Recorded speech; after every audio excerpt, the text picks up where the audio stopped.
Welcome to Suman TV. నేను మీ Suman TV Nag. Kolkata ఇన్సిడెంట్కి సంబంధించి time లైన్తో సహా ఏం జరిగింది, ఆగస్ట్ 9th నుంచి కనుక చూసుకుంటే ఆ హోల్ డే ఏం జరిగింది, దాని తర్వాత కోర్టు ట్రయల్స్లో ఏం జరిగాయి, సిబిఐ ఎంక్వైరీలో ఏం జరిగింది, అట్ ద సేమ్ టైం ఈ వీడియో కనుక పూర్తిగా మీరు చూస్తే చివరిలో ఒక కొత్త కోణంలో ఇంకొక అంశం కూడా బయటికి రావడం జరిగింది. మీరు కూడా షాక్ అవుతారు, అవునా ఈ విధంగా జరిగిందా అనేటువంటి విషయం అయితే బయటకు వస్తూ ఉంటుంది.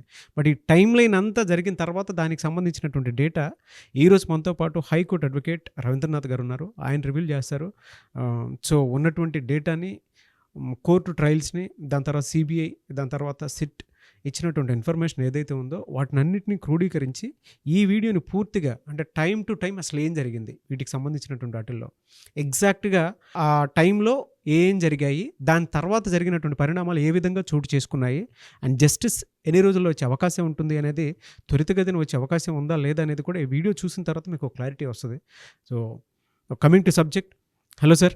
హాయ్ అండి నాగరాజ్ గారు. సరే, ఎంటైర్ ఇన్సిడెంట్లో కనుక మనం చూస్తే అండి ఆగస్ట్ 9th నుంచి కనుక మనం చూస్తే ఆ రోజు మొత్తం ఏం జరిగింది, అండ్ కోర్టు ట్రయల్స్లో మీరు మొత్తం అబ్జర్వ్ చేశారు, చూశారు. యాజ్ అ అడ్వకేట్ మీకు ఒక నాలెడ్జ్ ఉంటుంది కాబట్టి అడుగుతున్నాను, ఎలా ఉండింది? నాగరాజు గారు, సుప్రీంకోర్టు చివాట్లు పెట్టింది సిబిఐకి. ఎఫ్ఐఆర్ ఎందుకు లేట్ చేశారు? మార్నింగ్ 9:30కి ఇన్సిడెంట్ చూసినట్లయితే ఈవినింగ్ 11:45 కంటే మోర్ దెన్ 10 hours పైనే ఎందుకు ఎఫ్ఐఆర్ లేట్ అయింది అనే విషయం మీద గట్టిగా చివాట్లు పెట్టినప్పుడు సిబిఐ నిన్న హైకోర్టులో తన ఒక కవర్లో సబ్మిట్ చేసింది. తన ఫైల్ని సబ్మిట్ చేసినటువంటి కొన్ని కీలక అంశాలని నేను ఈ వీడియోలో మీకు రివీల్ చేసే ప్రయత్నం చేస్తాను. ఉదయం మార్నింగ్ 9:30కి ఒక PGT student RG Kar medical college హాస్పిటల్లో ఏదైతే సంఘటన జరిగిందో ఆ సెమినార్ 3rd floorలో ఉన్న సెమినార్ హాల్కి ఫస్ట్ టైం మార్నింగ్ 9:30కి ఒక పీజీటీ స్టూడెంట్ చూడడం జరిగింది. చూసిన వెంటనే దగ్గర ఉన్న వాళ్ళకి ఇన్ఫర్మ్ చేశాడు. 9:30కి అక్కడి నుంచి ఫోన్ లోకల్ పోలీస్ స్టేషన్, తలా పోలీస్ స్టేషన్కి ఇన్ఫర్మేషన్ వెళ్ళింది. తలా పోలీస్ స్టేషన్ రికార్డ్స్ ప్రకారం మార్నింగ్ 9:30కి ఫోన్ వచ్చింది. అందులో GDE 542 అనే నెంబర్ నోట్ చేశారు. ఆ నెంబర్ ఏంటంటే ఎట్లయితే మన తెలంగాణ రాష్ట్రాలు ఎలా అయితే మనకు ఉంటుందో 100 నెంబర్కి కాల్ చేస్తే రికార్డ్ ఎట్లా అవుతుందో, అక్కడ వెస్ట్ బెంగాల్లో ఈ ఫస్ట్ అంటే జనరల్ డైరీ అని ఒక డైరీ ఉంటుంది. ఆ diary report number 542 GDE information number అని చెప్పి రికార్డ్ చేశారు ఎట్ ద టైమ్ ఆఫ్ 9:30. ఎప్పుడైతే ఇన్ఫర్మేషన్ వచ్చిందో పోలీసులు ఇమ్మీడియట్గా 10:10 అక్కడ నుంచి సంఘటన స్థలానికి వెళ్ళారు. 10:30 అక్కడ నుంచి అధికారులకు ఇన్ఫర్మేషన్ చేశారు. ఇన్వెస్టిగేషన్ ఆఫీసర్స్కి, అదేవిధంగా ఫోరెన్సిక్ వాళ్ళకి, వీళ్ళందరికీ కూడా సంఘటన స్థలానికి వెళ్ళి ఇన్ఫర్మేషన్ చేశారు. చేయగానే ఇమీడియట్గా 10:30కి ఆ సంఘటన స్థలం మొత్తాన్ని కూడా క్యాప్చర్ చేసుకున్నారు. కంప్లీట్ అది ఏదైతే ప్లేస్ ఉందో దాన్ని క్యాప్చర్ చేసుకున్నారు at the time of 10:30. Local police station information అయిన తర్వాత పేరెంట్స్కి 10:52కి ఫస్ట్ టైం పేరెంట్స్కి ఇన్ఫర్మేషన్ వెళ్ళింది కాలేజీ యాజమాన్యం నుంచి. At the same time police నుంచి కూడా మీ అమ్మాయి ఇక్కడ ఏదో జరిగింది, అనుమానాస్పద మృతిగా ఉంది, మీరు వచ్చి విజిట్ చేయండి అని చెప్పి మార్నింగ్ 10:52కి ఫస్ట్ టైం ఫోన్ వెళ్ళింది. 11:30కి 10:30 to 11:30 మధ్యలో గ్యాప్లో ఆ సంఘటన స్థలాన్ని అంతా క్యాప్చర్ చేసింది. 11:30 ఈ టైంలో మొత్తం అధికారులందరూ కూడా అక్కడ రావడం జరిగింది. Including photographer, forensic lab officers అందరూ కూడా ఆపరేషన్ రావడం, విజిట్ చేయడం జరిగింది. 11:30 నుంచి ఇంకా వాళ్ళు అక్కడ ఆ సంఘటన స్థలాన్ని పూర్తిగా వాళ్ళు ఎంక్వైరీ చేయడం మొదలుపెట్టారు. సాక్ష్యాధారాలను సేకరించే పనిలో పడ్డారు. ఒకటి ఇన్వెస్టిగేషన్ చేసుకుంటూ వెళ్ళారు. At the time of 12:30 Calcutta police commissioner ఆ ప్రాంతాన్ని విజిట్ చేశారు. 1:30 వరకు టోటల్గా క్యాప్చర్ చేసి 2.5 hours పూర్తిగా ఆ ప్లేస్ ఇన్వెస్టిగేషన్ చేసిన తర్వాత అప్పటి వరకు ఈ పేరెంట్స్ వచ్చారు. ఇమ్మీడియట్గా ఎప్పుడైతే ఇన్ఫర్మేషన్ వచ్చిందో పేరెంట్స్ బయట ఆర్తనాదాలు చేస్తున్నారు. కొన్ని వేల మంది, లక్షలాది మంది స్టూడెంట్స్, ఎంటైర్ పబ్లిక్ కూడా ఒకరు ఆర్జికర్ మెడికల్ కాలేజ్ మొత్తాన్ని వచ్చేసారు. ఎంటైర్ ఆ ప్రాంతం అంతా కూడా ట్రాఫిక్ జామ్ జరిగింది. ఆ ప్రాంతంలో around in the time of 12:30 to 1 o'clock ఏదో జరిగింది ఆర్జికర్ మెడికల్ కాలేజ్ అని చెప్పి టోటల్ పబ్లిక్లో, సోషల్ మీడియాలో ఒకేసారి స్ప్రెడ్ అయింది. ఇదే టైంలో 1:30 వరకు పేరెంట్స్ లోపల ఏం జరుగుతుందో తెలియదు, తమ అమ్మాయి ఏ స్థితిలో ఉందో తెలియదు, బ్రతికి ఉందో చనిపోయి ఉందో కూడా చెప్పట్లేదు. కానీ పేరెంట్స్ని అక్కడే బయటనే వెయిట్ చేయించారు. పోలీస్ డిపార్ట్మెంట్ వాళ్ళు కానీ, మెడికల్ కాలేజ్ కానీ ఎవరు కూడా యాజమాని ఏం చెప్పట్లేదు. వెయిట్ చేయండి అంటున్నారు. 3 hours బయట ఆ పేరెంట్స్ ఎంత నరక యాత్ర అనుభవించారంది ఈ యొక్క టైంలో చూస్తేనే మనకు అర్థమవుతుంది నాగరాజు గారు. దాని తర్వాత ఇమ్మీడియట్గా 1:30కి టోటల్గా ఫస్ట్ ఏదైతే పోస్ట్ మార్టం చేశారో ఇన్ఫర్మ్ చేశారు, ఇది అనుమానాస్పద మృతి అని ఒక విషయాన్ని ఇన్ఫర్మ్ చేశారు. 12:30కి పోలీస్ కమిషనర్ రావడం జరిగిందండి. 12:45కి ఆయనకి ఏదైతే కమిషనర్కి ఇన్ఫర్మేషన్ వచ్చిందో 12:44 ఆగస్టు 9 12:44 తను చనిపోయినట్టుగా పోలీసులు పేరెంట్స్కి ఇన్ఫర్మ్ చేశారు. ఫస్ట్ టైం 12:44 టైం ఆగస్ట్ 9కి ఇన్ఫర్మేషన్ జరిగింది. 1:30కి తమ అమ్మాయి యొక్క మృతదేహాన్ని చూసినటువంటి పేరెంట్స్ వాళ్ళకి షాక్లో గురయ్యారు నాగరాజు గారు. అది చూస్తే పోలీసులు చెప్పినట్టుగా అనుమానాస్పద మృతి కాదు, ఏదో దారుణ సంఘటన జరిగింది, మా అమ్మాయి మీద గ్యాంగ్ రేప్ జరిగిందేమో అన్నటువంటి ఆ భయానిక దృశ్యాన్ని చూసి అచేతనలు అయిపోయి ఏం చేయాలో తోచక ఇమ్మీడియట్గా మ్యాజిస్ట్రేట్కి, ఫస్ట్ క్లాస్ మ్యాజిస్ట్రేట్ కలెక్టర్ గారు ఉంటారు, ఇమ్మీడియట్ నెక్స్ట్ మ్యాజిస్ట్రేట్ దగ్గర జిల్లా మ్యాజిస్ట్రేట్ ఉంటారు, మ్యాజిస్ట్రేట్ని అప్పీల్ చేసుకున్నారు. సార్, మా అమ్మాయి మీద జరుగుతున్న లోకల్ పిఎస్లు చేస్తున్న ఎంక్వైరీ మాకు హ్యాపీగా లేదు, ఇమ్మీడియట్గా ఇన్వాల్వ్ అవ్వండి అని చెప్పి మ్యాజిస్ట్రేట్ని వాళ్ళు కోరడం జరిగింది. మ్యాజిస్ట్రేట్ గారు ఇమ్మీడియట్గా స్పందించారు. నేను వస్తున్నాను అని చెప్పి ఇమ్మీడియట్గా ఇన్ఫార్మ్ చేయడం జరిగింది. 3:30కి ఏదైతే ఈ సంఘటనలు జరుగుతున్నాయో దీన్ని చూసినటువంటి హాస్పిటల్ యాజమాన్యం ఇమ్మీడియట్గా ఒక సీక్రెట్ లెటర్ని రాశారండి తలా పోలీస్ స్టేషన్కి. అప్పటి వరకు ఇంకా ఎఫ్ఐఆర్ నమోదు కాలేదు.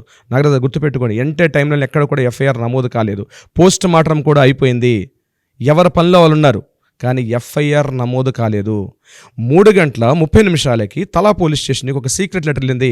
ఎంఎస్విపి అంటే medical college superintendent cum vice principal ఒక లెటర్ని ఇచ్చాడు. ఏంటంటే ఇది ఒక అనుమానాస్పద మృతిగా దీనిని ఎఫ్ఐఆర్లో నమోదు చేయండి అని చెప్పి 3:30కి ఇచ్చారు. ఇప్పుడు ఎందుకు ఇచ్చారు? మ్యాజిస్ట్రేట్ ఇన్వాల్వ్ అవుతున్నారని తెలిసి అప్పటికప్పుడు ఏం చేయాలో అర్థం కాక పరిణామాలు ఒక్కొక్కటిగా మారిపోయండి. ఇమ్మీడియట్గా మ్యాజిస్ట్రేట్ ఈవినింగ్ 4:30కి మ్యాజిస్ట్రేట్గా రావడం జరిగింది. అక్కడి నుంచి పరిణామాలు ఎలా ఉన్నాయి? Total in and out CC footage మొత్తం కూడా క్యాప్చర్ చేసుకున్నారు. అక్కడ ఉన్నటువంటి ఆ ప్రదేశంలో ఉన్నటువంటి 40 మంది డాక్టర్లని లోకల్ పోలీస్ స్టేషన్ మ్యాజిస్ట్రేట్ గారి వద్దలో ఇంటరాగేషన్ జరిగింది. ఫస్ట్ ఇన్ఫర్మేషన్ తీసుకున్నారు, ఎవిడెన్సెస్ కలెక్ట్ చేశారు. కానీ జరగాల్సిన దారుణం అప్పటికే జరిగిపోయింది. ఏమిటి అంటే సాక్ష్యాలను రూపుమాపడం జరిగింది. దాంట్లో ఎవరెవరి హస్తాలు ఉన్నాయి, ఎవరెవరు ఇందులో ఇన్వాల్వ్మెంట్ అయ్యారన్నది నెక్స్ట్ ఇంటరాగేషన్లో మనకి అవన్నీ విషయాలు తెలివికి వస్తాయి. బట్ ఈలోగే జరగాల్సిన మ్యాజిస్ట్రేట్ గారు ఇన్వాల్వ్ అయ్యేసరికి మ్యాక్సిమం డ్యామేజ్ జరిగిపోయింది. అప్పటికే సాక్ష్యాధారాలను రూపుమాపేశారు అప్పటికి కూడా. ఇదే సమయంలో ఎంటైర్ కలకత్తా నగరం మొత్తం కూడా అలర్ట్ అయిపోయిందండి. ఆర్జీకర్ మెడికల్ కాలేజీలో ఏదో జరుగుతుంది. మమతా బెనర్జీ గవర్నమెంట్కి అప్పటికే సందేశ్ ఖాళీలో సంఘటనలు జరిగాయి, మాల్టాలో సంఘటనలు జరిగాయి, ఏదో జరగబోతుంది కలకత్తా ఆర్జీకర్ మెడికల్ కాలేజ్ ఏదో జరిగింది అనే ఉద్దేశం entire social media, print and electronic total medias అందరూ కూడా ఆర్జీకర్ మెడికల్ కాలేజీని చుట్టుముట్టారు. ఒక దిగ్బంధనం జరిగింది. ఎంటైర్ యావత్ నగరం 1,50,00,000 పాపులేషన్ మొత్తం కూడా పబ్లిక్ అందరూ కూడా అలర్ట్ అయిపోయారు. ఆర్జీకర్ మెడికల్ కాలేజ్ వైపు టోటల్ చూపంతా కూడా అటువైపే జరిగింది. రాత్రి 8:30 నుంచి 10:30 మధ్యలో హడావుడి మంత్రాలు జరిగాయి. ఆర్జీకర్ మెడికల్ కాలేజ్ ప్రతి పాయింట్, ప్రతి హాల్, ప్రతి ఎమర్జెన్సీ వార్డ్ చూడండి. నాగరాజు గారు, నేను చెప్తున్న ఒక విషయాన్ని, మెడికల్ కాలేజీలు అంటే కొన్ని వేల మంది రోగులు ఉంటారు. జరిగిన సంఘటన స్థలం ఎక్కడో బయట జరగల, ఎక్కడో రోడ్డు మీదనో మరో ప్లేస్లో హాల్లో జరగలేదండి. కొన్ని వేల మంది రోగులు ఉన్నటువంటి ప్రదేశం. అక్కడ రకరకాల వ్యాధిగ్రస్తులు ఉంటారు. ఎమర్జెన్సీ హార్ట్ పేషెంట్స్ ఉంటారు, కిడ్నీ పేషెంట్స్ ఉంటారు, లంగ్స్ పేషెంట్స్ ఉంటారు, ఎమర్జెన్సీస్ క్షణంలోనూ పోతారేమన్న పేషెంట్లు కూడా ఉంటారు. అటువంటి ప్రదేశంలో ఏం జరుగుతుందన్న విషయం జనాలకు అర్థం కాలే. ఒకవైపు పేషెంట్ల యొక్క ఆర్తనాదాలు, పేషెంట్ల తాలూకా అటెండెంట్స్ ఉంటారు, వాళ్ళ యొక్క ఆర్తనాదాలు, ఏదో జరుగుతుంది. ఏం జరిగింది? బాంబు పెట్టారా? ఏదో మర్డర్ జరిగింది, ఇదేమైనా టెర్రరిస్ట్ మూమెంట్ జరిగిందా అన్న ఒక ఇంటెన్సిటీ ఆ కాసేపు మార్నింగ్ 9:30 to 10:30 వరకు ఎంటైర్ కలకత్తా నగరం అలర్ట్ అయిపోయిందండి. ఏం జరుగుతుందో తెలియదు, ఇన్ఫర్మేషన్ బయటికి చెప్పట్లేదు, మీడియాని లోపలికి రానియట్లేదు. ఒక అయోమయ స్థితిలో నగరం మొత్తం, కలకత్తా యావత్ నగరం కూడా ఒక 10 గంటల పాటు అష్టదిగ్బంధనం జరిగిందండి. ఆ సమయంలో 10:30 ఆ టైంలో పేషెంట్లు అందరూ కూడా గగ్గోలు పెడుతున్నారు. మెడిసిన్స్ అందట్లా, డాక్టర్స్ అందరూ కూడా డ్యూటీలు విడిచిపెట్టేస్తున్నారు. ఏం చేయాలో అర్థం కావట్లేదు, డ్యూటీ చేయాలి అర్థం కావట్లేదు, డ్యూటీ చేయకూడదు అర్థం కావట్లేదు. ఎలాంటి భయానికి స్థితి అండి. ఒక మెడికల్ కాలేజీలో జరుగుతున్న సంఘటనలో ఏంటి ఆ పరిస్థితి అక్కడ. కానీ ఆ సంఘటన కలకత్తా నగరాన్ని బహుశా ఒక పీడకలుగా మిగిలిపోతుందేమో ఆగస్టు 9. అందుకనే సుప్రీంకోర్టు దాన్ని ఆగస్టు 9 హర్రర్ అని ఓడి ఇవ్వడానికి మెయిన్ కారణం అదే. 10 గంటల పాటు నగరం అష్టదిగ్బంధన జరిగిందండి. రాత్రి 11:45 టోటల్ అన్ని కార్యక్రమాలు పూర్తయిపోయిన తర్వాత ఎఫ్ఐఆర్ నమోదు చేశారు. తలా పోలీస్ స్టేషన్లో ఫస్ట్ ఇన్వెస్టిగేషన్ రిపోర్ట్ 11:45 రిపోర్ట్ అయింది. అప్పటి వరకు ఎఫ్ఐఆర్ లేదు. అప్పటి వరకు ఎఫ్ఐఆర్ లేదండి. కానీ దారుణమైన సంఘటన. బహుశా భారతదేశ చరిత్రలో ఎఫ్ఐఆర్ ఇన్ని గంటల పాటు పోస్ట్ మార్టం చేసిన తర్వాత ఎఫ్ఐఆర్ నమోదు చేయడం బహుశా చరిత్రలో ఇదే మిగిలిపోతుందేమో ఈ కేసులోనే. ఆగస్టు 9 హర్రర్గా మనం చెప్పుకున్నటువంటి దీంట్లో ఈ టైమ్ లైన్స్ ఇలా జరిగాయని చెప్పి మనకు అందిన ఇన్ఫర్మేషన్ నాగరాజు గారు. రీసెంట్గా మనకి నిన్న రాత్రి మనకు ఒక సీసీటీవీ ఫుటేజ్ వచ్చింది. దాని మీద కూడా మనం ఒక వీడియో చేసాం. ఆ సీసీటీవీ ఫుటేజ్ 4:03 ఎవరైతే కల్ప్రిట్ నిందితుడు అనుకుంటున్నాం, ఎక్యూజ్డ్ అనుకుంటున్నాం, అతను ఆ సెమినార్ హాల్లోకి ఎంటర్ అవుతున్న టైం విత్ టైమింగ్తో సహా మనం మెన్షన్ చేసాం. ఏం జరిగింది, ఎట్లా ఎంటర్ అయ్యాడు. ఈ సంఘటన మార్నింగ్ 4:05 నుంచి 4:35 మధ్య సుమారుగా 29 నిమిషాల్లో నిమిషాల్లో 29 మినిట్స్లో జరగాల్సిన దారుణమైన సంఘటన జరిగింది. టోటల్ టైం లైన్ మనం ప్రకారం చూసుకుంటే ఆ 29 నిమిషాల్లోనే టోటల్ డ్యామేజ్ జరిగిపోయింది నాగరాజ్ గారు. దానికి సంబంధించి సీసీ ఫుటేజ్ సంబంధించి మనం కూడా ఒక వీడియో చేస్తాం. అయితే ఇక్కడే మరొక ట్విస్ట్ వచ్చింది నాగరాజ్ గారు. రీసెంట్గా ఇప్పుడే మనకు అందిన వార్త ఏంటంటే నిన్న జ్యుడిషియల్ కస్టడీలో సంజయ్ రాయ్ని తీసుకున్నారు, కోర్టులో ప్రొడ్యూస్ చేశారు. ప్రొడ్యూస్ చేసిన తర్వాత సంజయ్ రాయ్ని కోర్టులో ప్రొడ్యూస్ చేసిన తర్వాత అక్కడ పెద్ద డిస్కషన్ జరగలేదు. ఆయనకి కవితా సర్కార్ అన్నట్టు ఒక న్యాయవాదిని ఒక లేడీ అడ్వకేట్ని కోర్టు ఆయనకి ఇవ్వడం జరిగింది. ఆమె పేరు కవితా సర్కార్. కవితా సర్కార్ ఆమె జ్యుడిషియల్ కస్టడీలో తీసుకొని ఇంటరాగేషన్ చేసినప్పుడు కొత్త విషయం వెలుగులోకి వచ్చిన విషయం ఏంటంటే నాగరాజ్ గారు, నేను ఈ క్రైమ్ చేయలేదు, ఐఎమ్ ఫ్రేమ్డ్, నన్ను ఒకరు ప్రోత్సహించారు, నేను ఇందులో ఇరికించబడ్డాను అనే ఫస్ట్ టైం చెప్పడం జరిగింది. దీనికి సంబంధించిన మిగిలిన విషయాలను కూడా మనం నెక్స్ట్ వీడియోలో మనం డిస్కస్ చేద్దాం నాగరాజ్ గారు. ట్విస్ట్ ఏంటంటే నేను ఆ ఫ్రేమ్లో ఉండిపోయాను కానీ నేను కాదు మొదటి వ్యక్తిని, నేను కాదు మెయిన్ పర్సన్ అని చెప్పేసి ఈయన మళ్ళీ సంజయ్ రాయ్ మాట మార్చడం జరిగింది. జ్యుడిషియల్ కస్టడీలో ఎప్పుడైతే 14 డేస్లో తీసుకొని రావడం జరిగిందో ఆయన్నే, ఇప్పుడైతే మాట మారటం జరిగింది. ఈ ట్విస్ట్ని అసలు ఎలా తీసుకోవాలనే దాని మీద కూడా అర్థం కావట్లేదు. దీనిపైన జస్టిస్ ఎప్పుడు వస్తుంది అనుకునేటువంటిది అండ్ దాంతోపాటు కొత్త అనుమానాలకు దారి తీసేటువంటి ప్రయత్నాలు అయితే జరుగుతూ ఉన్నాయి. అండ్ మీరు చెప్పింది చాలా పెద్ద న్యూస్ సార్. సో దీనికి సంబంధించిన అప్డేట్స్ మేము అంటే మాకు వచ్చినటువంటి ఇన్ఫర్మేషన్స్ ఏవైతే ఉంటాయో ఈవెన్ ఆడియన్స్ కూడా మనకి పంపిస్తూ ఉన్నారు. So special thanks to them, authentic information పంపిస్తూ ఉన్నారు. అవునండి. నెక్స్ట్ వీడియోలో అసలు ఆ మాట చెప్పడానికి ఆ వెనకాల ఎవరన్నా ఉండి నడిపిస్తున్నారా ఏంటి అనేది నెక్స్ట్ వీడియోలో డెఫినెట్గా అది రివీల్ చేసి చెప్తాము దీనికి సంబంధించింది అయితే.